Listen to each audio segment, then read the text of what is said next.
নমস্কার বন্ধুরা, পাখি কিচেনের আপনাদের সকলকে স্বাগত। পাখি কিচেনে আজকে রান্না করেছি পুঁই শাক। পুঁই শাক সবারই খেতে ভালো লাগে, পুঁই শাক রান্নাও করতে সকলেই জানে। তবে আজকে আমি পুঁই শাকটা একটু অন্যরকমভাবে রান্না করেছি। আমি এই যে সবজিগুলো কেটে নিয়েছি, পাতাগুলো ভালো করে ধুয়ে নিয়ে কড়াইতে আমি 5 ফোড়ন আর লঙ্কা ফোড়ন দিয়েছিলাম।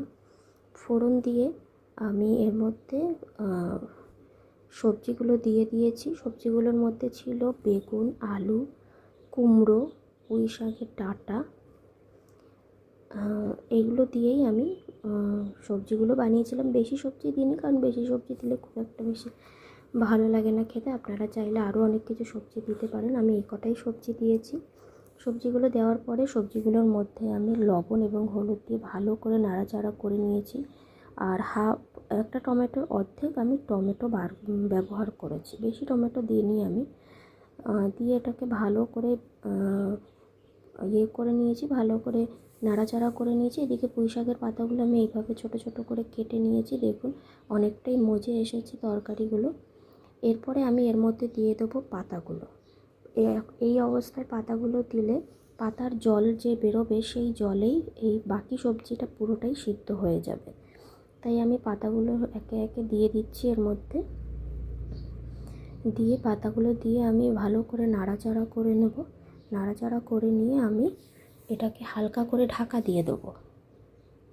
দেখুন সমস্ত পাতাগুলোই আমি এর মধ্যে দিয়ে দিয়েছি।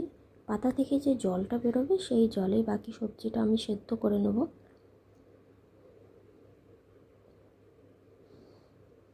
ভালো করে নাড়াচাড়া করে নিতে হবে। এইভাবে ভালো করে নাড়াচাড়া করে নিয়ে আমি এটাকে ঢাকা দিয়ে দেবো।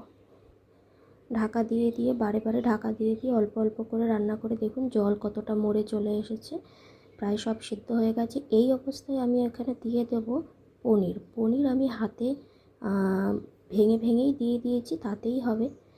কাঁচা পনির আমি ব্যবহার করেছি, পনির ভেজে দিলে সেই পনির খেতে অতটা ভালো লাগে না, তাই আমি এখানে কাঁচা পনিরই ব্যবহার করেছি। দেখুন পনিরগুলো বেশ সুন্দর মিশে গেছে পুঁই শাকের সাথে। এইভাবে নাড়াচাড়া করে এরপরে আমি এখানে একটু ব্যবহার করব, দেখুন কতটা জল আরও বেরিয়েছে। এরপর আমি এখানে অল্প চিনি ব্যবহার করব। চিনি দিলে পালং শাকের স্বাদটা একটু বেড়ে যাবে। আর এই অবস্থায় লবণটা একটু আমি দেখে নেব লবণ হয়েছে কিনা। লবণ হলে ঠিক আছে, না হলে আর একটু লবণ আমি এখানে ব্যবহার করে ঢাকা দিয়ে আরও 2-1 বার রান্না করে নিয়ে আমি নামিয়ে নেব। দেখুন তৈরি হয়ে গেছে পুঁই শাক, দারুণ হয়েছে খেতে। একবার অনুরোধ থাকলে এইভাবে বানিয়ে দেখবেন।